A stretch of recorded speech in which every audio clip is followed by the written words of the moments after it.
Salut les mangeurs de livres, de retour sur les ondes pour déguster des ouvrages de fous avec vous. Alors aujourd'hui je voulais vous parler d'un livre, en fait je tourne autour depuis un moment par rapport au podcast, mais c'était un peu un gros morceau parce que c'est un sujet un peu sérieux pour une fois. C'est un livre qui s'appelle Le génocide des Amériques. Il est sorti l'année dernière et en fait comme vous le savez si vous me suivez depuis un moment, vous savez que je m'intéresse à tous les peuples disparus, on va dire, les peuples d'autrefois, et en particulier les Amérindiens. Et en fait, je l'avais acheté direct parce que c'est rare d'avoir une somme qui explique vraiment ce qui s'est passé au moment de la colonisation des deux Amériques et d'avoir des chiffres précis sur en fait le génocide quoi qui a eu lieu sur ce continent. Parce que maintenant, tous les historiens sont d'accord pour dire que c'est vraiment un génocide qui a été perpétré. Et donc ce livre, Le génocide des Amériques, résistance pardon, et survivance des peuples autochtones, a été écrit par un couple en fait, un couple canado-brésilien qui s'appelle Marcel Grondin et Moema Wieser. Alors c'est des anthropologues et des sociologues les deux, et qui ont passé leur vie en fait à étudier justement différentes populations autochtones, que ce soit au Brésil ou au Canada ou à travers les deux hémisphères américains. Et en fait, ce livre, c'est une somme en fait de leurs études et de toutes les études qui ont été réalisées depuis, on va dire, une quinzaine d'années sur ce sujet. Et donc ouais, ça fait un moment que je voulais en parler parce que quand je l'ai lu, ça a été une vraie claque. Bien sûr, hein, on n'est pas né de la dernière pluie, on sait bien que ça a été un massacre. Et on a tous lu des livres, lu des films là-dessus. On sait qu'il y a eu le choc microbien, on sait qu'il y a eu les encomiendas, on sait qu'il y a eu les réserves, etc. Mais en réalité, souvent on approche ça par soit des documentaires, soit des lectures, soit parfois même des cours à l'école, mais c'est toujours par bribes. C'est rare d'avoir justement une somme qui explique vraiment ce qui s'est passé par ordre chronologique en fait. Sans compter les traités qui n'ont pas été respectés par les colons, sans compter les différentes politiques par exemple des Portugais, des Espagnols, bon, qui ont mené au même résultat, mais on va dire qu'il était peut-être une approche un peu différente. Là, en réalité, ce qui est cool, c'est que on a une histoire totale en fait. On a une histoire totale et complète de 1492 à aujourd'hui en fait. Même à la fin, on a même un peu un récap de toutes les organisations amérindiennes qui résistent encore pour faire valoir leurs droits, que ce soit en Amérique du Nord, du Sud ou en Amérique centrale. Et on se rend compte qu'en fait, ils sont encore dans la merde, hein, pour la plupart d'entre eux. La colonisation n'a jamais cessé en vrai. Donc, on commence. Hein, commençons par le commencement. Euh, Comme vous le savez, 1492, officiellement, hein, c'est la découverte du Nouveau Monde par ce fameux Christophe Colomb. Hein, même si on sait que c'est pas lui qui a découvert l'Amérique en vrai. Hein. Ça fait longtemps qu'il y avait des, des gens qui étaient arrivés, mais bon, c'est lui qui a sonné le glas de l'Amérique en tout cas. Alors justement, pareil, petit... qu'est-ce que je vais dire? Ah là là, des fois je perds mes mots, comme je fais toujours des podcasts la nuit. Petit rappel, voilà, petit rappel sur les précurseurs de Colomb. Hein. C'est toujours bon à savoir. Donc vous savez déjà que euh, le fils d'Éric le Rouge, qui était lui aussi un colon en Islande, et comme Éric le Rouge se comportait pas très bien en Islande, et je crois qu'il avait été jugé pour meurtre, tentative de meurtre, enfin, bref, il avait été exilé et il avait découvert le Groenland. Donc il avait réussi à monter deux colonies, celle du nord et celle de l'ouest, je crois, si je me souviens bien. Et en fait, comme il avait été exilé que pour un temps donné, il était revenu, il avait expliqué qu'il avait trouvé des terres nouvelles, et comme les Vikings étaient de grands explorateurs, certains l'avaient suivi et s'étaient établis au Groenland. Son fils, donc Ericsson, lui a essayé de continuer à explorer déjà les côtes greenlandaises en réalité, parce que en réalité c'est Greenland, hein, c'était le pays vert, parce qu'à l'époque on était encore à l'optimum climatique et il faisait pas aussi froid qu'aujourd'hui. Et en fait, les côtes du Groenland étaient vertes et ils avaient même réussi à faire de l'agriculture, hein, ce qui est extraordinaire. Et ils ont tenu quand même, je crois, 400 ans avant vraiment que ça périclite. En fait, quand il y a eu le début du petit âge glaciaire, c'était plus trop viable. Enfin bref, son fils a poussé plus à l'ouest et au bout d'un moment a découvert les côtes de Terre-Neuve, les côtes du Canada. Alors ils ont appelé ça Vinland, Markland. Il y avait trois endroits qu'ils avaient découverts et maintenant ça a été prouvé notamment par une île qui est au large de Terre-Neuve et un endroit qui s'appelle Lance aux Meadows où on a découvert vraiment un établissement viking. Vous savez, les espèces de maisons communautaires qui étaient faites avec de la tourbe. Et on a trouvé aussi des forges. Donc on est sûr en tout cas qu'ils ont mis pied là-bas, mais que ça n'a pas trop bien marché avec les Indiens en fait. Au début ils ont réussi à faire un peu de commerce, mais à un moment donné c'est mal passé. Donc ils sont repartis. Et comme ils étaient pas assez nombreux de toute façon, ils sont repartis au Groenland et c'était la fin de l'histoire viking en Amérique. Des anthropologues japonais se sont rendus compte aussi que des habitants du nord du Japon et en tout cas du nord de la Sibérie par les Aléoutiennes ont certainement pris pied à un moment donné, pareil vers l'Alaska, quelque chose comme ça.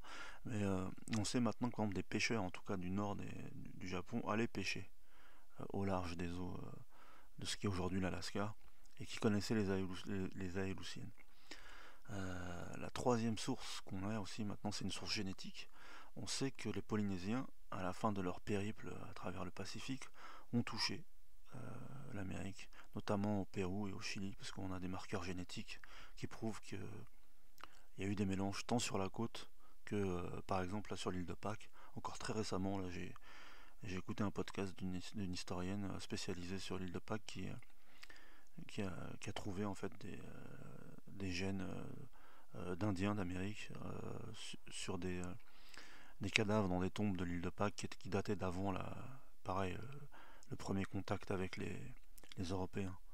On savait justement qu'il y avait sûrement eu un contact avec les Polynésiens parce que par le biais de la patate douce et des poules, parce qu'on sait que c'était pas endémique à l'Amérique du Sud et que justement les Espagnols ont trouvé la patate douce et des poules notamment au Pérou, mais on savait pas si vraiment ils avaient pris pied. Donc maintenant on le sait grâce à la génétique. Pardon.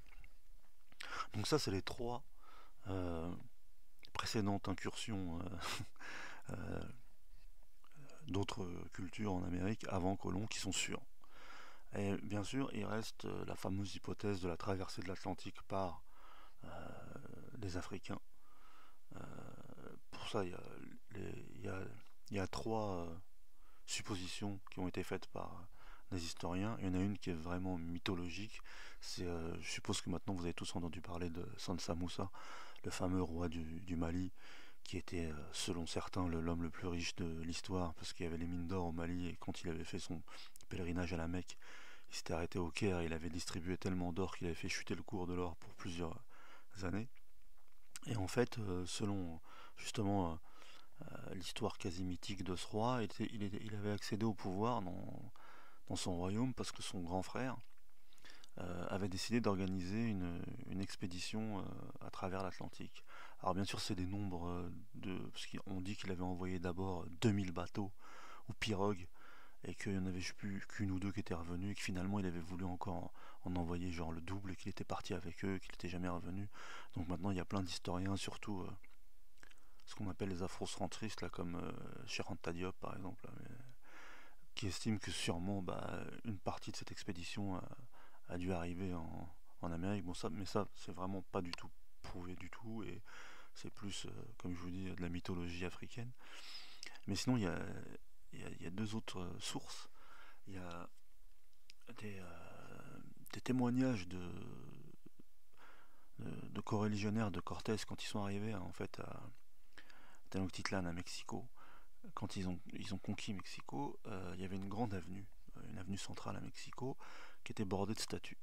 Et il y avait des pierres précieuses sur les statues, donc les conquistadors, comme d'habitude, hein, ils ont fait tomber les statues, ils ont arraché les pierres, mais ils se sont rendus compte que certaines de ces statues en fait, ils n'avaient pas du tout un type amérindien ou aztèque.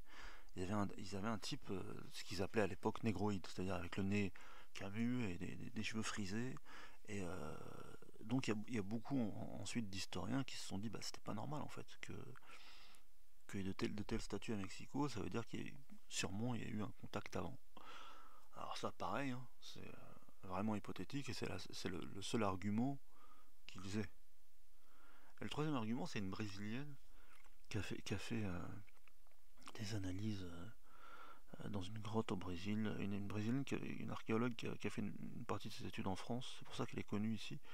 Et en fait, à un moment, elle a fait parler d'elle parce que à l'époque où des premiers prélèvements qu'elle avait fait dans cette grotte, au carbone 14, je crois, où ils avaient fait des datations genre à 20 000 ou 30 000, et déjà c'était déjà trop pour l'époque, personne ne la croyait. Et récemment, elle a refait des datations avec les méthodes d'aujourd'hui, quoi. Et elle disait que pour certains charbons de bois, on pouvait arriver à 100 000. Donc là, 100 000, c'est de l'hérésie hein, pour la plupart des historiens. Mais elle, pareil, je l'ai écoutée une fois, elle disait que peut-être en réalité, si on arrivait à 100 000 par exemple, c'était parce qu'en fait c'était dû à une traversée de l'Atlantique et pas passer par le détroit de Bering comme la plupart des autres Amérindiens. Donc pareil, en fait, pour ce qui concerne l'Afrique, comme je vous dis, c'est trois hypothèses qui ne sont pas validées du tout. Mais en tout cas pour les autres, pour donc les Polynésiens, les Vikings et les pêcheurs japonais, c'est prouvé.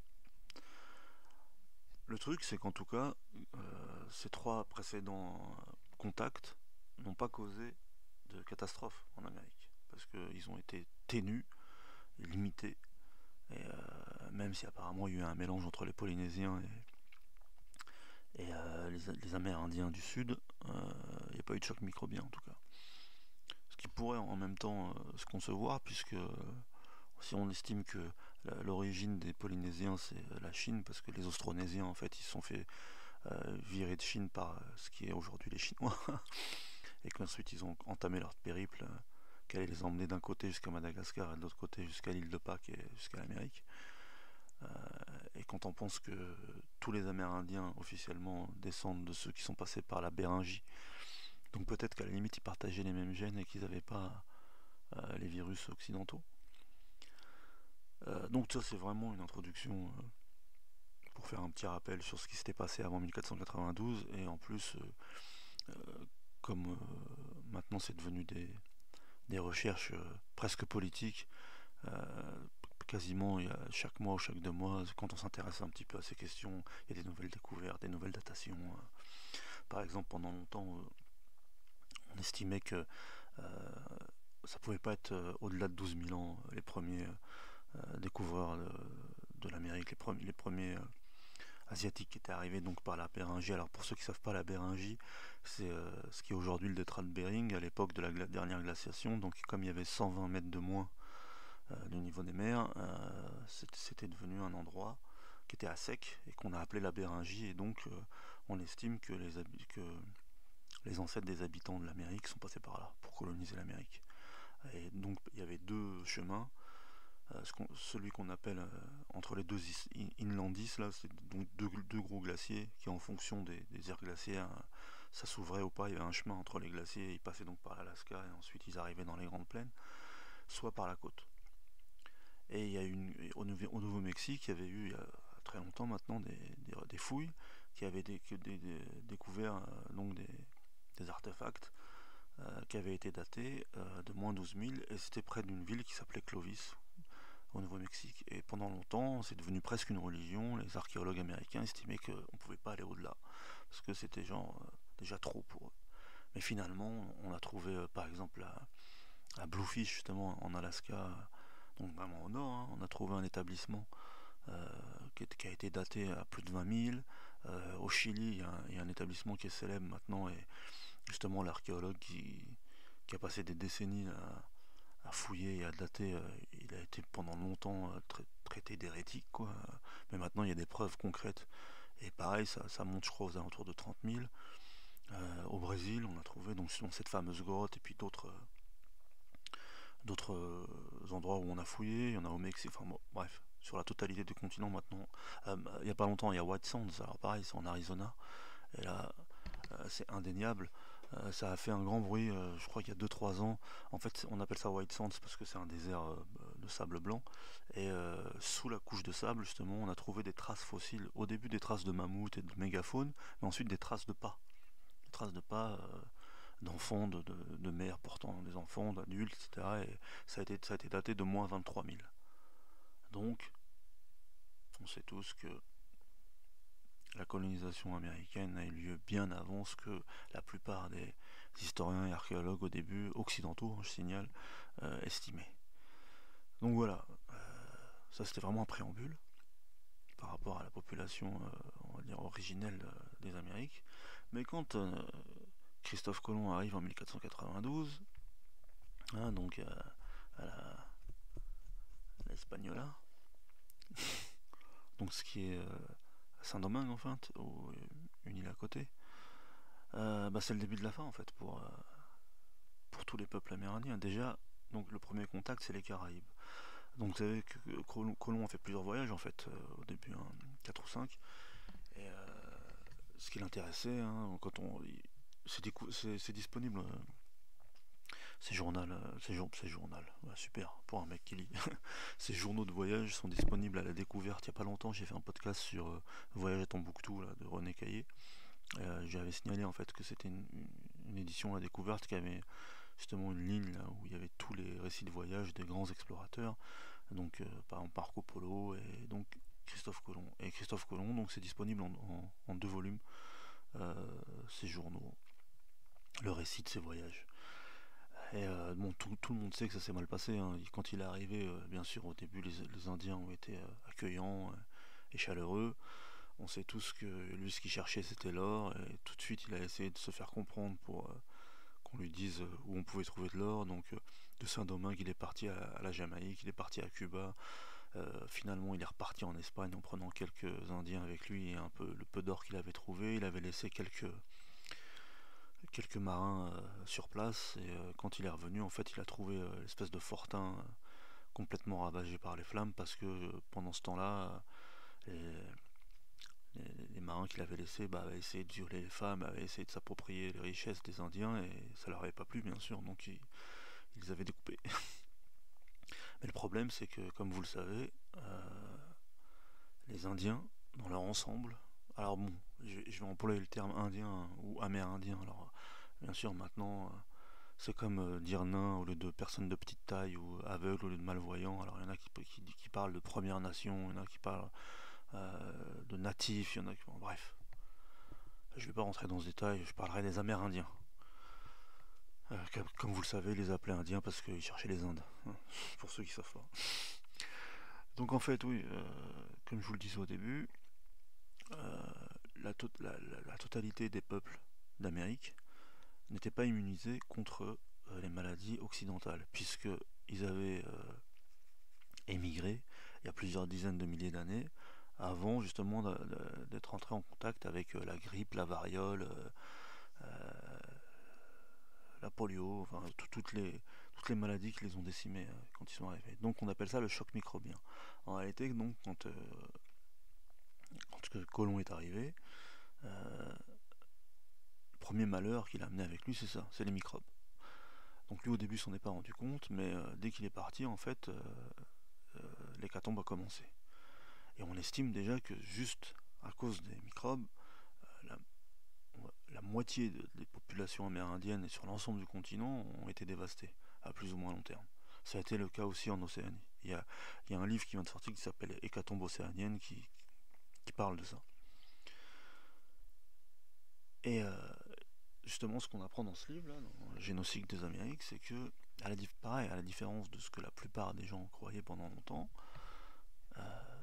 en réalité, les Amériques étaient très peuplées. On estime aujourd'hui que sur les deux continents, il y avait à peu près 70 millions d'habitants, ce qui équivalait à la population européenne de l'époque. Le truc, euh, c'est que très récemment qu'on s'est rendu compte que, justement, ces peuples étaient civilisés, ces peuples étaient en contact les uns avec les autres, il y avait des routes commerciales, il y avait des contacts entre les différents empires ou entre les différentes sociétés, que ce soit des contacts guerriers ou commerciaux, hein, c'était pas forcément amical, mais en tout cas ils se connaissaient. C'est normal, ils partageaient les mêmes continents depuis des milliers d'années. Et en réalité, par exemple, juste l'arc des Antilles, alors donc, les habitants des Antilles, on les appelle soit les Indiens Caraïbes, soit les Taïnos. Euh, donc eux déjà ils connaissaient parfaitement la géographie des Antilles et ils étaient aussi en contact avec l'Amérique du Sud justement par l'arc des Antilles parce qu'ils pouvaient se déplacer d'île en île et après arriver sur les côtes de la Guyane, du Suriname, du Venezuela, etc. Et ils étaient même en contact avec le Mexique parce qu'à un moment donné, dans son dernier voyage, quand Colomb essaye de rallier une terre plus à l'ouest, à un moment il croise, et c'est ça qui est hallucinant, il croise une embarcation, bien sûr de plus petite taille que sa caravelle, mais il décrit un homme sur une embarcation avec apparemment, comment dirais-je, des choses à vendre, quoi, plein de marchandises, et qui se déplaçait en sens inverse. Et maintenant, les historiens estiment que c'était un commerçant aztèque ou maya qui allait faire du bise en gros dans les îles. Et il l'a même pas arrêté en fait. Tout ça pour dire qu'il y avait donc du contact. Donc le temps que Colomb rentre en Espagne, en fait les microbes avaient déjà commencé leur travail de sape. Et par exemple, quand Pizarro était arrivé au Pérou, une des raisons pour lesquelles il a réussi si vite à neutraliser les Incas, c'est que déjà les épidémies avaient déjà frappé l'Empire et qu'il y avait en plus une guerre civile. Donc c'est pour ça que ça a été si facile pour lui de maîtriser le dernier empereur là, et de conquérir le Pérou. On s'est rendu compte aussi que justement par l'Amazonie, eh ben, les microbes avaient fait leur chemin justement jusque dans les empires andins. Et donc, le premier malheur des Américains, des premiers Américains, c'est le choc microbien. En échange, la seule maladie que les Indiens ont transmise aux matelots, c'est la syphilis. C'est pour ça qu'ensuite on a appelé ça d'abord le mal espagnol, ensuite le mal français, ensuite le mal anglais. Parce que parmi les matelots qui étaient avec Colomb, il y en a qui sont partis faire la guerre à Naples, je crois, en Italie. Et ensuite, ils ont transmis ça aux soldats français qui étaient là-bas, et qui ont fait la guerre, je sais plus, aux Provinces-Unies ou un truc. Enfin bref, et chaque soldat appelait ça le mal de la nation adverse. Et en tout cas, la syphilis s'est propagée comme une traînée de poudre aussi en Europe. Donc le truc, c'est que déjà au début, là, quand on voit ce qui se passe dans les Caraïbes, c'est que quand Colomb revient, il y a déjà une partie des Indiens qui sont mal en point. Et tout de suite, en fait, il y a un système, ce qui va devenir ensuite ce qu'on appelle les encomiendas, c'est une espèce d'esclavage. Colomb va donner le droit à ceux qui viennent avec lui, en réalité, de posséder une partie des Indiens et une partie des terres et de les mettre au travail. Et ils vont être super durs avec eux. Par exemple, il y aura des châtiments corporels, ils vont couper des mains, ils vont couper des pieds, ils vont couper dès qu'ils ne travaillent pas ou dès qu'ils veulent s'évader. Et c'est ce qui va faire qu'en réalité la population des Antilles d'aujourd'hui, quoi, et que ce soit aussi des Bahamas plus haut, va totalement disparaître en très peu de temps. C'est pour ça qu'ensuite ils vont ramener une population africaine pour la remplacer en fait, pour travailler dans les champs. Donc pour aller vite, parce qu'en fait après il faut que je vous parle du reste, c'est le cumul des maladies et j'allais dire la guerre, mais c'est pas vraiment une guerre. Même si on a des chroniques qui racontent qu'il y a certains chefs, certains très connus aujourd'hui, par exemple ce qu'on appelle les caciques. Aujourd'hui, bah, ça vient de là, c'était le terme pour désigner un chef dans les Caraïbes. Il y en a qui vont se révolter hein, en Jamaïque, dans ce qui est aujourd'hui la Dominique, Cuba, ils vont se révolter, mais bon, ils vont pas faire le poids. Et donc ils vont finir tous en esclavage. Et donc à très peu, enfin à un horizon peut-être de 30 ou 40 ans, la plupart vont quasiment disparaître. Donc ensuite, le scénario se répète avec Cortés, qui lui, comme vous le savez, va conquérir le Mexique. Et en réalité, lui, quand il arrive sur les côtes là, du Mexique, il va très vite comprendre que Les Aztèques, même si c'est la force politique majeure, bah, comme à chaque fois, ça crée des gens qui sont pas d'accord. Et donc, surtout les Mayas, par exemple, la femme qui va épouser ensuite, elle est issue de la civilisation Maya. Donc, ils vont s'allier pour essayer de détrôner les Aztèques. Et c'est ce qui va faire qu'en fait, euh, il va trouver des alliés sur place et d'autres tribus. Donc ils vont ravager le Mexique, ils vont réussir à faire tomber Montezuma, là, l'empereur aztèque, et en fait c'est la même chose. Sauf que là en plus ils ramènent les fameux chiens de guerre espagnols. Et c'est pas une expression, ils ont vraiment des chiens dressés pour tuer. Et ça pendant toute la conquête espagnole, il y a des récits qui racontent ça. Ça va terroriser les, euh, les populations indiennes parce qu'apparemment c'était une race de chiens, là, des espèces de dogs là, assez balèzes, assez grands. Et il est lâché sur les populations. Mais encore une fois, malgré tout, quand on s'intéresse vraiment de près aux chroniques et aux dernières sources qu'on a, malgré le fait de la supériorité militaire espagnole, c'est-à-dire le fait qu'ils avaient des chevaux, qu'ils avaient des canons, qu'ils avaient des fusils, qu'ils avaient des armures, qu'ils avaient du métal surtout, hein, ils avaient de l'acier alors que toutes les populations autochtones, pour eux le métal c'était juste de l'orfèvrerie en gros. En fait, malgré ça, vu qu'ils sont quand même pas nombreux et qu'au bout d'un moment les Amérindiens arrivent quand même à se reprendre, euh, en fait il y a quand même une résistance assez forte. Et à chaque fois ce qui va faire basculer les choses, c'est vraiment les épidémies. Les épidémies ça les emporte et ça crée vraiment un problème de population, de perte de population dans les rangs amérindiens, et ça les affaiblit. Et même ceux qui meurent pas, par exemple, ils sont pris par les fièvres, ou vu que la moitié de leur famille, ou parfois la totalité de leur famille a été décimée, bah, ils n'ont pas trop non plus la tête à se battre. Ça va faciliter grandement, grandement les choses aux Espagnols. Ça va leur permettre de rentrer à l'intérieur des terres, de faire beaucoup d'esclaves, et de s'approprier le terrain. Donc Cortés, plus que facilement, enfin, avec nos yeux à nous, hein, parce que comme je vous le dis, il a quand même rencontré de la résistance. Mais très vite, en réalité, il prend vraiment pied dans ce qui va devenir la Nouvelle-Espagne. Et quelques temps après, hein, quelques décennies ensuite, bah, c'est le tour de Pizarro avec le Pérou. Et pareil, en réalité, quand il arrive, l'Empire... Et puis, ce que la plupart des gens ne savent pas, c'est que l'Empire Inca, c'était un empire très jeune. Ça faisait à peine une centaine d'années qu'il était là, il y avait eu plein de civilisations avant. Hein. Et des civilisations prestigieuses qui avaient atteint un degré justement de civilisation énorme.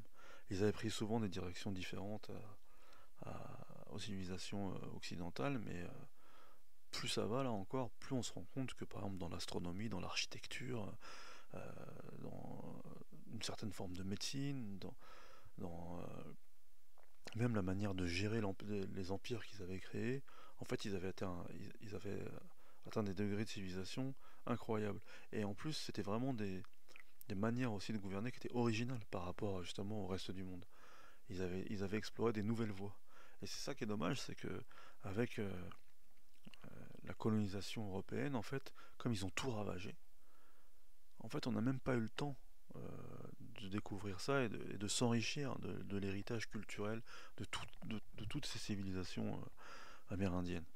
Et on le voit pas seulement en Amérique du Sud, hein, parce que le cliché qu'on a, c'est que l'Amérique du Sud a été civilisée, alors que l'Amérique du Nord, c'était des mecs dans des tipis qui coursaient des bisons. Mais pareil, en fait, quand je vais arriver à l'Amérique du Nord, on se rend compte qu'en réalité, il y a eu des civilisations avancées aussi, même au Nord. Alors bien sûr, eux, ils ont été limités, que ce soit le Nord ou le Sud, par le fait qu'ils n'avaient pas de chevaux. Comme vous le savez certainement, depuis la préhistoire, il n'y avait plus de chevaux en Amérique, et donc il n'y avait pas de moyen de transport autre par exemple que pour l'Amérique du Sud que le lama, et donc ils ont tout fait à pied. Et c'est encore justement à mettre à leur crédit parce qu'ils ont réussi à bâtir des civilisations incroyables sans moyen de transport. Alors que dans l'ancien monde, c'est vraiment avec l'avènement de la maîtrise du cheval que les empires se sont créés. Donc en fait, du côté espagnol, c'est toujours le même modèle qui, qui s'applique. Donc choc microbien, guerre, esclavage, encomiendas, et destruction du patrimoine culturel, mais alors de manière systématique. Euh, Par exemple, une des preuves qu'aujourd'hui beaucoup d'archéologues et d'historiens prend en compte sur le fait que l'Amérique était plus peuplée que ce qu'on croyait aujourd'hui, c'est une des chroniques justement des Espagnols qui était arrivé avec Pizarro. D'ailleurs, je crois que c'est son frère qui était à l'origine de cette expédition, qui y a même peut-être participé. Vous savez, l'Amazone, ça s'appelle l'Amazone parce que ceux qui l'ont descendu en premier, justement, ont témoigné du fait qu'ils avaient rencontré une tribu de femmes guerrières, comme les Amazones de l'Antiquité. Et donc ils ont appelé ça l'Amazonie et le fleuve l'Amazone. Et pareil, l'Amazonie, en fait, on a toujours cru que c'était des Indiens en slip, en gros, qui se baladaient dedans, et qu'il n'y avait pas eu de civilisation, mais depuis quelque temps, grâce malheureusement à la déforestation et aussi à une nouvelle technologie qui s'appelle le LIDAR, c'est un radar laser qui permet de percer la canopée et voir les vestiges architecturaux qu'il y a sous la jungle, en gros. On s'est rendu compte en fait que l'Amazonie elle a été peuplée depuis des- même des dizaines de milliers d'années. On a trouvé des peintures rupestres là, qui datent de plus de 20 000 ans, et qu'il y a eu des cités dans l'Amazonie. Alors il y a des cités comme celle des Mayas par exemple, vraiment en dur, en pierre, mais il y avait des cités en bois, donc justement ça c'est pas resté, mais on retrouve les marques des routes, les marques des digues, les marques des constructions qui ont été faites. Et pourquoi je vous dis ça? Oui, donc un de ceux qui ont participé à l'expédition là, sur l'Amazone, il a témoigné en fait que c'était une jungle quasiment surpeuplée, et à un moment lui il parle de camps, mais c'était des villes. Il dit il y a un camp à un moment donné qui durait sur l'équivalent de 21 kilomètres de, de longueur en descendant l'Amazone. Alors, quelques dizaines d'années plus tard, quand il y a eu de nouvelles expéditions, bah, les Espagnols n'ont rien trouvé, et ils ont dit que c'était de la fabulation, ils avaient écrit ça pour que l'Espagne continue à financer des expéditions dans le Nouveau Monde. Mais en réalité, maintenant, on se rend compte que c'est pas vrai. Encore une fois, c'était la maladie qui avait décimé totalement les Indiens d'Amazonie. Et pareil, il y a ce qu'on appelle le paradoxe d'un archéologue américain qui est devenu célèbre. Excusez-moi, j'ai oublié son nom, mais le nom du paradoxe, c'est le nom de l'archéologue. Dans les années 30, il avait étudié une tribu amazonienne qui était vraiment, selon ses termes, à l'aube de l'histoire, quoi. Ils avaient même perdu la manière de faire du feu. Ils savaient plus faire du feu. Ils se baladaient avec une braise et quand ils la perdaient, ils savaient plus faire du feu. Donc ils se disaient, bah, en fait, ça représentait vraiment l'aube des temps, et ça prouvait qu'il n'y avait jamais eu de civilisation en Amazonie. Mais en fait, plus tard, d'autres archéologues et anthropologues qui sont venus étudier cette même tribu se sont rendus compte qu'en fait, c'était les descendants d'une grande civilisation qui s'appelait le Wari, qui avait construit des villes en Amazonie, et que suite justement au choc microbien et dévastation espagnole et portugaise, et ben en fait ils étaient retombés à l'état entre guillemets de nature, ils avaient régressé. Donc ça par exemple voilà, c'est encore une autre conséquence qui est peu connue du grand public, c'est que parfois, en plus de l'esclavage, en plus du choc microbien, en plus de la mort des Indiens, ben en fait ça les avait fait régresser aussi, pour certains. Ils avaient perdu toute civilisation, c'était revenu à l'aube des temps. Donc là, on arrive à presque de la science-fiction, quoi. C'est du post-apocalyptique à l'envers, quoi. C'est incroyable, c'est vraiment une apocalypse qu'ont vécu ces peuples.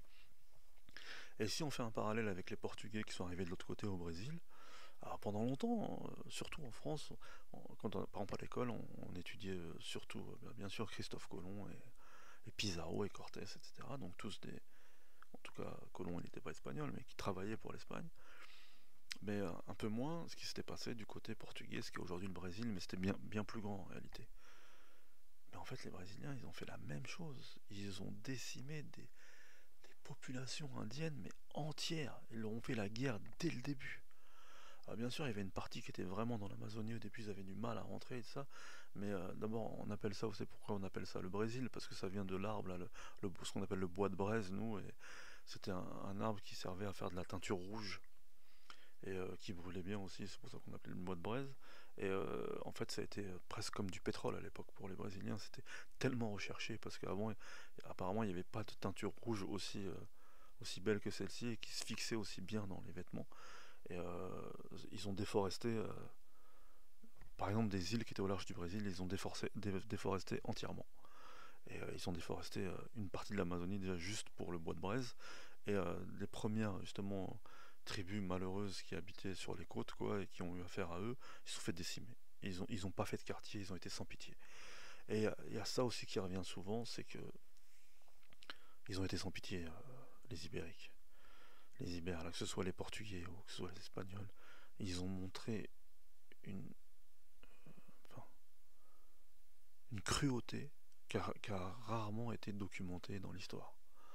Par exemple, vous êtes sûrement au courant de la fameuse controverse de Valladolid, là, où ce fameux prêtre revient en Espagne et dit qu'il faut que ça s'arrête, il faut qu'on arrête de, de mettre en esclavage les Indiens, il faut qu'on arrête de leur couper les mains, il faut qu'on arrête de les tuer, de les traiter comme des animaux. Et ce qu'avaient trouvé à l'époque les colons, c'est de dire que non, ils n'avaient pas d'âme, c'était pas des vrais humains. Alors, c'est un truc qui est revenu après en Amérique du Nord pour justifier l'esclavage avec les Noirs et tout, mais comme le disent plein d'historiens, en fait, les Noirs, on les connaissait depuis l'Antiquité, on savait que c'était des humains. On pouvait pas dire qu'ils n'avaient pas d'âme. Mais les Indiens, comme ils avaient des traits différents des Européens, et que, entre guillemets, pour eux, ils vivaient à l'état de nature, en pagne, alors que c'est pas vrai, il y en a plein qui vivaient pas comme ça. Et ben en fait, on n'était pas sûr qu'ils aient une âme. Donc on pouvait peut-être les traiter pire que des animaux. Donc il y a eu la fameuse controverse de Valladolid, où ça a été un procès en fait. Il y avait ce fameux prêtre, encore une fois, dont j'ai oublié le nom et c'est inadmissible, qui était l'avocat des Indiens, et il y avait un procureur qui était contre. Mais finalement, même l'Église, qui était pourtant dure, a, a accepté, a validé le fait que c'était des humains. De toute façon, on pouvait pas prouver le contraire, on ne pouvait pas dire que c'était pas des êtres humains, et qu'il fallait arrêter de les traiter de cette manière. Mais en réalité, dans les faits, euh, l'Église et l'Espagne, ils étaient loin de l'Amérique, et ils ont continué. Et puis de toute façon, la plupart des Indiens qui étaient dans les encomiendas ou qui étaient dans les mines, ils sont morts. Ils sont morts très vite. Comme je vous dis, c'est pour ça qu'après on a ramené des Africains, parce que justement aussi par rapport aux maladies comme la malaria, etc., en fait les Occidentaux, ils n'arrivaient pas à tenir. Et surtout aussi après en Amérique du Nord, ils n'arrivaient pas du tout à tenir. Et ça a été la solution pour eux, de ramener des Africains, pour servir de main d'œuvre. Mais donc en tout cas, en ce qui concerne le Brésil, ça a été horrible. Ça a été, j'allais dire, presque pire que les Espagnols. On peut pas faire pire que les Espagnols, mais en tout cas, ils ont agi de la même manière et sans aucune once de merci. Et bizarrement, alors que souvent l'Église a été complice depuis sa création de tous les massacres et de toutes les conquêtes abusives, paradoxalement, quand même, souvent, dans les deux cas, mais beaucoup au Brésil, ça a été des prêtres. Et, parce qu'en fait, ils avaient des droits différents euh, euh, que ceux dont les conquistadors jouissaient. C'est-à-dire que quand ils arrivaient et qu'ils faisaient des missions, ou qui montaient des monastères, etc., ils avaient des terres qui leur appartenaient. Et en fait, les autres conquistadors ne pouvaient pas appliquer leurs lois dessus, surtout au Brésil. Et pendant un temps, ça a tenu comme ça. La défense des Indiens, elle s'est faite de cette manière-là. Mais ça n'a pas tenu longtemps. Ils ont réussi à passer outre les Portugais, et puis finalement, même les monastères ou les missions euh, religieuses, finalement, elles sont tombées. Les Indiens qui étaient dedans, ils se sont fait découper pareil. Alors, il y a peut-être des Indiens, entre guillemets, qui ont eu un peu plus de chance en Amérique du Sud, c'est ceux qui vivaient un peu plus au sud, hein, en Patagonie, etc., notamment les Mapuche, qui sont pas fait découper tout de suite, qui sont pas fait exterminer tout de suite, mais en fait, c'est venu un ou deux siècles plus tard, quand vraiment en fait, avec la démographie, et avec le partage des terres, finalement, leur tour est venu, quoi. Ils sont arrivés là, les Blancs, et ça a été pareil, même si c'était un peu plus difficile d'accès. Et donc on arrive, alors bien sûr, hein, encore une fois, c'est un brossage rapide, parce que sinon c'est un podcast qui durait 4 heures, et finalement peut-être que je devrais faire un podcast de 4 heures là-dessus. On va dire en tout cas que c'est une introduction pour ce livre, parce que en réalité là depuis un moment, je commence à amasser pas mal de documentation sur ce thème, et peut-être qu'un jour je ferai un podcast justement vraiment thématique là-dessus, et j'approfondirai chaque point, historiquement, et tout ce qui s'est passé. D'ailleurs, dans ce livre, si ça vous intéresse, On parle souvent d'un autre livre qui s'appelle American Holocaust et qui n'a jamais été traduit en français, mais donc qui existe en anglais. J'ai vu sur Amazon, il n'est pas très cher. Et c'est un historien américain qui l'a écrit et qui parle de ça justement, mais vraiment avec des sources, des chiffres, et qui montre à quel point justement il y a eu un génocide. Lui, il l'appelle American Holocaust, c'est pas pour rien. Donc certainement, je reviendrai sur ce sujet avec une somme de plusieurs livres. Et ce sera un podcast qui durera sûrement plus longtemps. En ce qui concerne l'Amérique du Nord, alors comme je vous le disais, l'Amérique du Nord, souvent dans l'inconscient collectif, on a l'impression que c'était déjà moins peuplé que le Sud et que c'était moins civilisé que le Sud. Alors c'est parce que sûrement on a l'image des Indiens dans les westerns, et parce qu'on n'a pas découvert des pyramides aztèques ou mayas ou des temples incas dans le Nord. Et en réalité c'est faux. Déjà entre guillemets la chance qu'ils ont eue, c'est que ça a été colonisé après, même si on sait que les Espagnols euh, sont quand même montés assez haut, hein, parce que au moment où les Anglais arrivent dans leurs 13 colonies, là, les Espagnols ont déjà ce qui correspond à la Californie, le Nevada, le Nouveau-Mexique, une partie de l'Utah, euh, une partie de la Louisiane, du Texas et la Floride. Donc c'est énorme. C'est juste qu'en fait, démographiquement, ils n'avaient pas assez. Et puis en plus, par exemple, il y a l'expédition d'un célèbre de Cabeza del Vaca. Ça veut dire tête de vache, il s'appelait comme ça, le gars. C'est le seul survivant d'une expédition qui avait été lancée du Mexique, où ils avaient fait tout le tour du bassin, justement, du golfe du Mexique, quoi. Ils ont fait ce qui est aujourd'hui le Texas, la Louisiane, jusqu'en Floride. Mais en fait, à la fin, ils ont été décimés et par les Indiens et par la maladie. Et il n'y a que Cabeza de Vaca avec deux trois autres qui ont réussi à revenir. Et par exemple, un de ses témoignages, quand il était dans ce qui est aujourd'hui la Louisiane, en fait, ils ont trouvé des villes fortifiées en bois. Il y avait des murailles, enfin, des murailles en bois, quoi, autour des villes. Et il disait que quand ils montaient sur ces murailles, sur cette fortification, dans chaque ville, ils pouvaient voir deux autres villes au loin. Donc je sais pas si vous vous rendez compte quand même, parce que c'est quand même des établissements urbains, c'est pas des villages quoi. Lui il considérait que c'était des villes. Le problème c'est qu'il a fallu je crois 60 ans pour qu'une autre expédition occidentale arrive sur les lieux. Et pareil, le choc microbien a fait que quand ils sont arrivés, il n'y avait plus rien. Et comme c'était du bois, ça n'avait pas tenu quoi.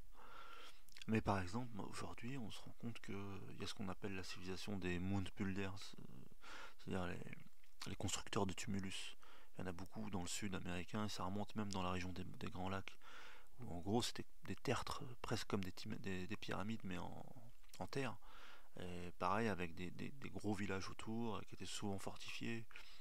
Il y a plein de constructions qui étaient d'ordre plutôt religieuse et qui prouvent qu'ils avaient des connaissances en astronomie parce que c'était toujours dirigé vers soit le solstice, soit les équinoxes.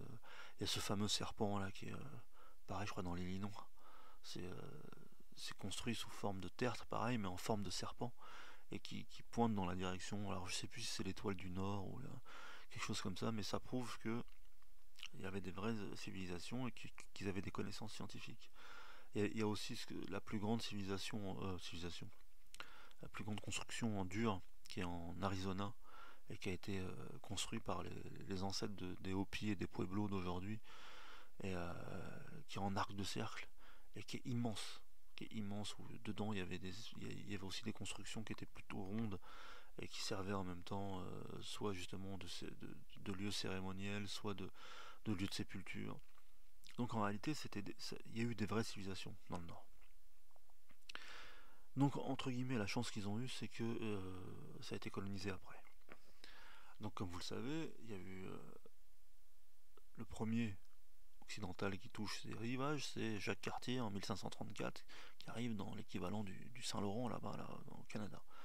Donc il travaillait pour François Ier, qui était plus intéressé par ces guerres à Naples, là, de succession, là, que par le Nouveau Monde, en gros. Donc il fait un ou deux voyages, mais finalement, ça porte pas vraiment ses fruits. Bon, finalement, la concurrence avec l'Angleterre va faire que, à partir du 1600 et quelques, les deux, l'Angleterre et la France, vont commencer à essayer de coloniser ce coin. On oublie souvent que ce qu'on a appelé la Nouvelle-France, ça allait de ce qu'est le Québec aujourd'hui jusqu'à la Louisiane. C'était plus que les possessions anglaises. Et justement, il y a eu une première guerre franco-indienne. Et par traité ensuite, notamment par exemple avec un peuple qu'on appelait les Natchez. Il y a un livre qui est sorti il n'y a pas longtemps sur eux. En réalité, donc au-delà du Mississippi, c'était la Nouvelle-France. Et en gros, il y avait eu un traité qui faisait qu'il y avait des territoires qui étaient alloués aux Indiens et des territoires qui étaient alloués aux Français. Du côté anglais, c'était à peu près la même chose. Donc, comme vous le savez, hein, les pères pèlerins, les fondateurs, alors les premiers qui sont arrivés, là, Pocahontas et compagnie, John Smith. Alors, il y en a qui sont arrivés en Virginie, il y en a qui sont arrivés en Pennsylvanie, hein, les puritains, etc. La fameuse colonie de Roanoke qui a disparu corps et bien. Au début, ils doivent leur survie justement aux Indiens. Très vite d'ailleurs, même les premiers, beaucoup des colons qui arrivent partent vivre avec les Indiens parce que c'est des mœurs plus libres et qu'ils se sentent mieux et que de toute façon ils savent vivre sur le terrain mieux que les Blancs. Donc ça met du temps. Tout le XVIIe siècle, en réalité, les Indiens, ils arrivent quand même à tirer leur épingle du jeu, bien que, pareil, le choc microbien fait son effet et décime une partie de la population indienne. D'ailleurs, par exemple, les Anglais, c'est connu, dans ce qui est aujourd'hui le Canada, ils ont très vite compris qu'une manière de se débarrasser des Amérindiens sans faire la guerre, c'était de leur donner des couvertures pleines de virus, justement, avec la grippe, avec la rougeole dedans, et la rubéole, et ils revenaient 6 mois après, les villages étaient décimés. Mais par exemple, ce qui prouve que les Indiens avaient une vraie civilisation et étaient évolués, entre guillemets, pour pas tomber dans les clichés racistes. Par exemple, quand Jacques Cartier est arrivé justement là, au Canada, là, il y avait les confédérations Huon et il y avait une tribu qui s'appelait les Micmacs. Et le chef des Micmacs, encore une fois, excusez-moi, j'ai oublié son nom, en tout cas, il est devenu célèbre à l'époque parce qu'à un moment, il est même venu en Europe, il a fait une tournée parce que c'était un grand politicien et doué d'une grande éloquence. Il avait appris le français. Et en fait, grâce à lui, on s'est rendu compte que le mode de gouvernance des Micmacs, et des Hurons en général, c'était un mode de gouvernance participatif en réalité. Il y avait des chefs, mais comme ils le disaient eux-mêmes, leur pouvoir s'arrêtait au bout de leurs lèvres. C'est-à-dire qu'ils pouvaient proposer des choses, mais si leur peuple ne voulait pas suivre, ils ne suivaient pas. Mais en tout cas, ils avaient développé une philosophie, ils avaient développé euh, une manière de voir la vie, qui fait que même ces discours à l'époque ont été traduits par certains explorateurs, et quand il est arrivé en Europe, et il a même été invité dans les sociétés savantes, et il y a eu des discours, notamment il y a une controverse célèbre au sujet de Jésus justement et de la religion chrétienne. Lui il disait bah, comment ça peut être votre Dieu plus qu'il est mort sur une croix et qu'il n'a pas réussi à se sauver lui-même. Le truc évident euh, pour un œil étranger. Et, en tout cas, pendant longtemps, au début, euh, contrairement à ce qu'on croit, beaucoup d'Occidentaux se sont dit ces tribus Huronnes là, en fait ont atteint un degré politique équivalent au nôtre. Et par exemple la constitution des États-Unis, c'est connu maintenant, en fait elle se calque sur entre guillemets une constitution indienne qui gérait justement ces fédérations du nord-est de ce qui est aujourd'hui les États-Unis et le Canada. Le problème, c'est qu'en fait, ils vont être pris, les différentes tribus, les différentes confédérations, parce qu'en fait, c'est ça. On estime il y a même un documentaire célèbre qui s'appelle Les 500 Nations. Donc en Amérique du Nord, on estime qu'il y avait à peu près 500 nations, mais il y avait beaucoup de confédérations. Même après, par exemple, les Sioux, les Cheyennes, tout ça. Ce qu'on appelait les Lakota, par exemple, pour les Sioux. Et donc, en fait, le problème, c'est que comme il y avait les Français et les Anglais, comme quand Cortés est arrivé par exemple au Mexique et que il s'est allié avec des Mayas contre des Aztèques, bah, ça va être la même chose. certaines confédérations indiennes vont se mettre du côté des Français, d'autres vont se mettre du côté des Anglais, parce qu'en réalité, euh, nous on a l'image bête que c'était tous des Indiens, donc ils auraient tous dû s'unir contre nous, mais c'est comme si un Indien était arrivé en Europe à la même époque, et qu'il aurait estimé que tous les Européens étaient pareils, alors pourquoi les Espagnols faisaient la guerre aux Français, qui faisaient la guerre aux Anglais, c'est la même chose. Donc le problème c'est ça, c'est que ils vont se retrouver liés par traité aux Français ou aux Anglais, et tant qu'il y aura les guerres entre franco-anglaises, bah, ils vont payer les pots cassés. Par exemple, quand il y a eu la fameuse guerre de 7 ans, qui au début avait eu lieu en Europe, mais c'est ce qu'on a appelé la Première Guerre mondiale, parce qu'à l'époque, les deux nations avaient déjà des empires outre-mer, donc finalement, quand la France a perdu, ils ont perdu plein de possessions qu'ils avaient outre-mer. Par exemple, en réalité, à l'époque, les Français, c'est eux qui avaient pris pied en Inde, le plus que les Anglais. Mais ils ont perdu leurs possessions, à part les fameux 5 comptoirs. Vous savez, Pondichéry par exemple. C'était pareil pour justement leurs possessions en Amérique.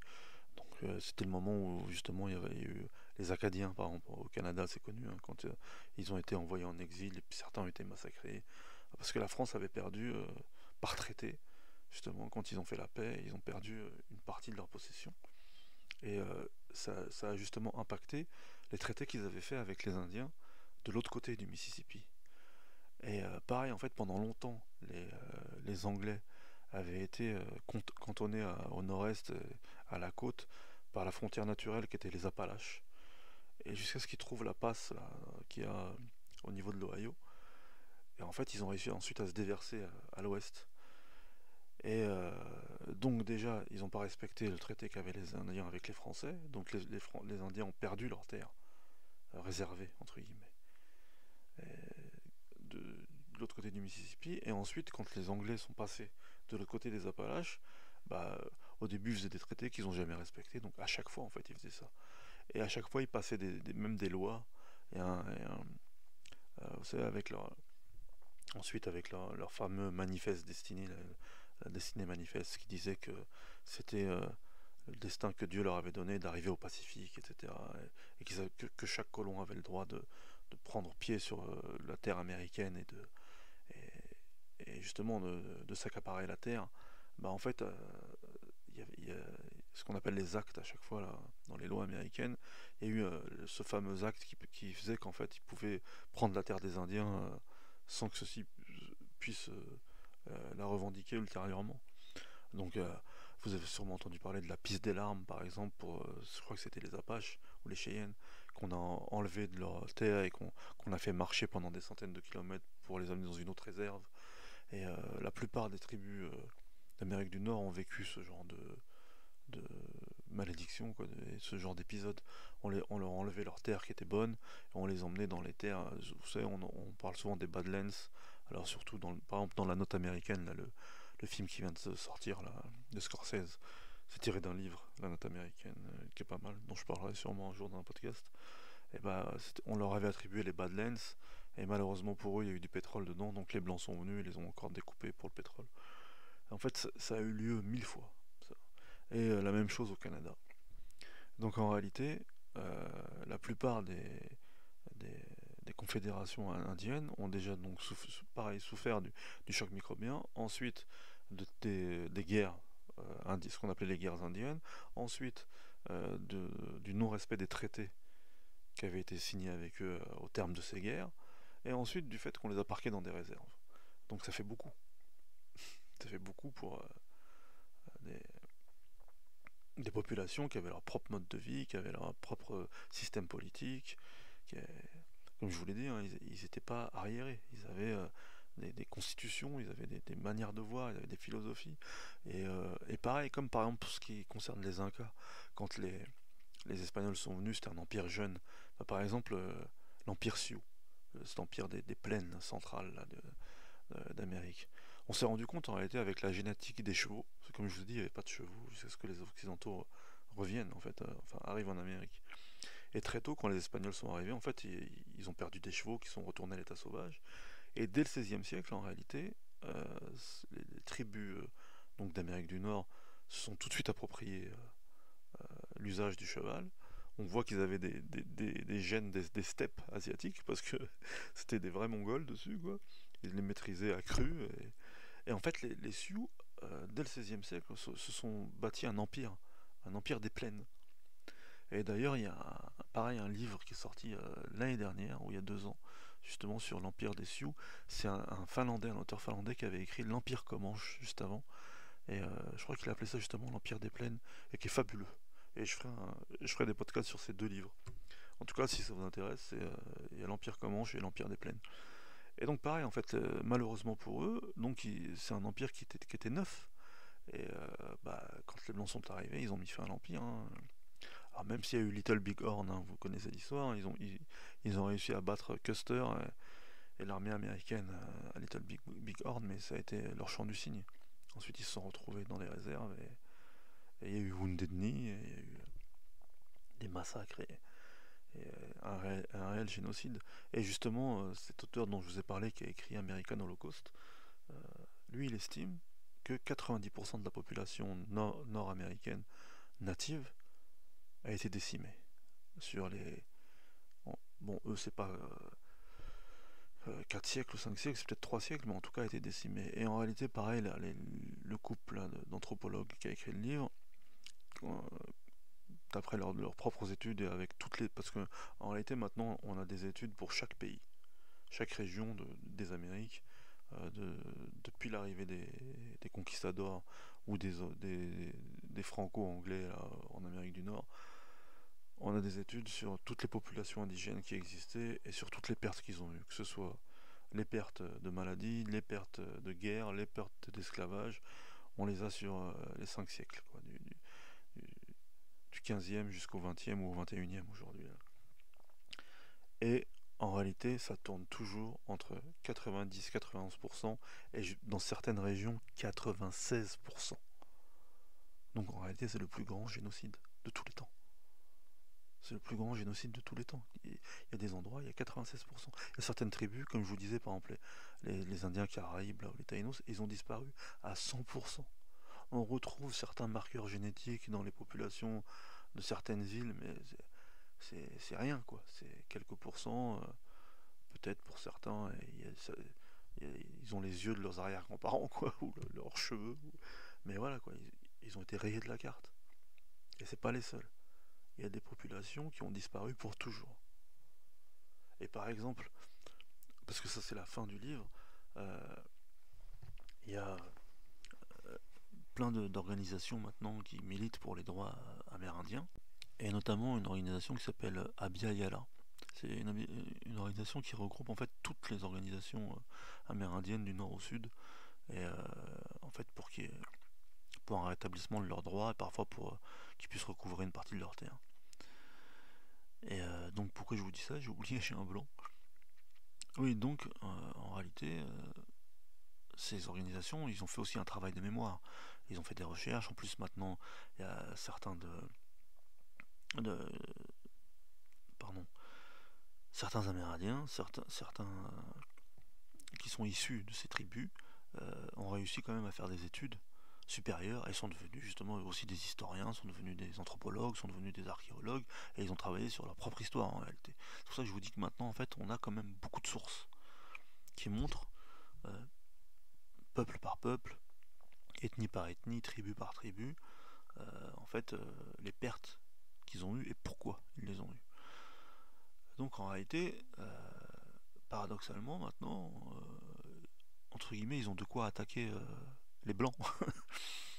Mais par exemple, quand on regarde l'Amérique du Nord, ils sont encore les plus mal lotis. On parle souvent des latinos ou des noirs qui bien sûr ont des situations horribles encore aux États-Unis et en Amérique du Nord en général. Mais eux, ils vivent pas dans des réserves. Les Amérindiens, ils vivent toujours dans des réserves. Alors bien sûr, on a maintenant les réserves avec des casinos, les réserves, mais c'est quand même des réserves. Et ils ont des taux d'alcoolisme ou d'analphabétisation qui crèvent le plafond. Par exemple, au Canada là, et puis même aux États-Unis, vous savez, depuis 2-3 ans, il y a ce fameux scandale qui est ressorti depuis la fin du 19e jusque dans les années 50-60.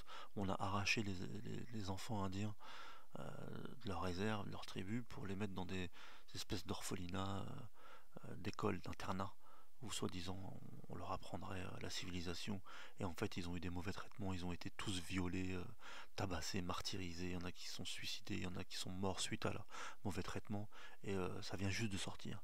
Et comme encore, c'est pour ça que je disais l'église, souvent elle avait le mauvais rôle, parce que souvent ça a été tenu par des religieux, ces établissements. Et on a essayé de leur enlever justement tout ce qui faisait leur culture, on leur a fait désapprendre leur langue, on leur enlevait par exemple leur natte, leurs tresses, on leur coupait les cheveux, on les faisait s'habiller à l'occidental. Et maintenant il y en a qui arrivent à obtenir certains dédommagements, mais c'est des tribus entières qui sont traumatisées et qui ont perdu le peu de culture euh, autochtone qu'il leur restait. Et on se rend compte donc que pour la plupart d'entre eux, ils ont rien. Et paradoxalement, même en Amérique du Sud, où on a l'impression que parfois c'est plus vivant, les cultures amérindiennes elles sont restées encore vivantes et tout. Par exemple, on voit souvent au Brésil, ils se battent contre la déforestation, mais ils ont des droits. Mais en réalité, quand on creuse, c'est pareil, c'est des espèces de réserves, pareil. Et puis en réalité, ils se font toujours avoir. Quand c'était Bolsonaro là au Brésil, il a respecté justement aucun des traités encore avec eux, aucune des lois. Et il y a plein de tribus qui se sont retrouvées sans rien parce que les producteurs de soja sont partis déforester et tirer sur ceux qui osaient protester. Donc en réalité, du nord au sud, on se rend compte que les Amérindiens, ils sont encore en mauvaise posture. Et le peu qui reste, justement, des populations autochtones qui ont vécu des dizaines de milliers d'années sur ce territoire et qui avaient créé des civilisations originales qui étaient parties dans toutes les directions. Je vous dis, là, j'ai pas eu le temps de vous parler des civilisations pré-Inca, pré-Aztèques, des civilisations d'Amérique du Nord. Je ferai un podcast là-dessus, là, parce que je voulais juste parler vraiment du livre en lui-même et porter à votre attention le fait qu'il existe et que, à ma connaissance, pour l'instant, en France, c'est le premier qui réunit une telle somme de preuves, en réalité accablantes, sur ce génocide. Et donc, sûrement dans d'autres podcasts, je le ferai région par région ou ethnie par ethnie. En tout cas, ce livre, c'est une claque. Peut-être que j'ai pas très bien expliqué, parce qu'encore une fois, je fais un podcast la nuit et que j'avais pas les notes sous les yeux, donc il y a plein de noms que j'ai pas pu vous restituer. Mais c'était pour vous donner une vision d'ensemble et pour vous dire que c'est un livre qui est quand même essentiel et indispensable quand on s'intéresse un petit peu à l'histoire de l'humanité dans son ensemble, de toute façon, et plus particulièrement à l'histoire de ce grand continent qu'est l'Amérique et qui est en réalité très peu connu. En tout cas, peut-être que là-bas, les occidentaux américains connaissent un peu mieux et c'est pas dit parce que comme d'habitude hein, l'histoire est écrite par les vainqueurs et je pense pas qu'elle soit au courant des détails, mais en tout cas c'est important d'être au courant de ces choses et c'est important de se rendre compte que c'est des survivants qui souffrent encore et qui n'ont obtenu rien du tout en réalité. Tous les pays qui existent là, c'est des pays qui ont été créés sur leur dos, qui les reconnaissent même pas, au mieux qu'ils leur reconnaissent une soi-disant authenticité dans leurs revendications d'être des peuples premiers, comme on dit, mais en réalité c'est de la poudre aux yeux. On leur dit oui, oui, c'est vrai, vous étiez là en premier, mais bon, vu qu'on est là maintenant, on s'en fout et on fait ce qu'on veut. Et en gros, c'est ça. Et comme je vous dis, à un moment dans le livre, on a vraiment un tableau statistique, région par région et quasiment ethnie par ethnie, des pertes qu'ont subies ces peuples. Et je vous dis, ça dépasse toujours les 90%. C'est incroyable. C'est incroyable. La dette qu'ont contracté les Occidentaux envers ces peuples, elle est non remboursable en réalité. Je sais pas, il faudrait vraiment qu'ils rendent les clés, quoi, qu'ils se barrent tous. Mais bon, c'est pas possible. Donc voilà, j'espère que je vous aurai appris quelque chose et que je vous aurai intéressé sur ce sujet. En tout cas, ça s'appelle Le génocide des Amériques, résistance et survivance des peuples autochtones. C'est édité chez Éco-Société et c'est écrit par Marcel Grondin et Moema Wieser. Donc, si vous aimez manger des livres, bah ça aura un goût amer, hein, mais jetez-y un œil. A bientôt les mangeurs de livres, j'espère que je vous ai pas trop ennuyé. Et si c'est le cas, si je vous ai intéressé et que ça vous a plu, aidez le podcast Hein, partagez-le, mettez des étoiles, mettez des commentaires, sortez-nous des limbes, comme ça on sera plein à manger des livres. Hein, on fera concurrence à la grande librairie même, un jour. Hein, allez, à bientôt.